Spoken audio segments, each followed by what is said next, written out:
ઘણા કહે ને કે માં કવર લઈએ કે આ લઈએ આ લઈએ આ એને નથી લીધું મારા પાસેથી, એને નથી લીધું. નહીં તો આજે 7 લાખ ને 8 લાખ ને 5 લાખ ને 2 લાખ ને બધા લે જ છે ને કલાકારો. અને કોઈ કહે એવું કે કલાકારો રૂપિયા માટે જ કરે છે, હાવ તદ્દન ખોટી વાત છે. એવા કલાકારો આજ મારી સામે બેઠો છે અને પ્રભુ એક વખત મેં અનુભવ કરેલો છે એમનું.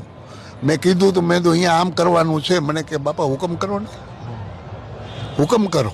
એટલે કોઈ કલાકાર પ્રભુ પૈસા માટે નથી.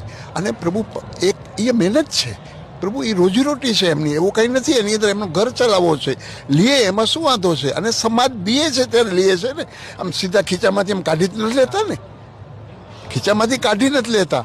અને પ્રભુ એવા ઘણા કલાકારો છે, ઘણા કલાકારો. એની અંદર આની તો હું મારે અનુભવ છે ને આનો. પ્રભુ મારા પાસેથી ક્યારે એમણે કીધું નથી કે બાપુ હું 2.5 લાખ રૂપિયા લઈશ કે કવર લઈશ, આજ દી સુધી નહીં.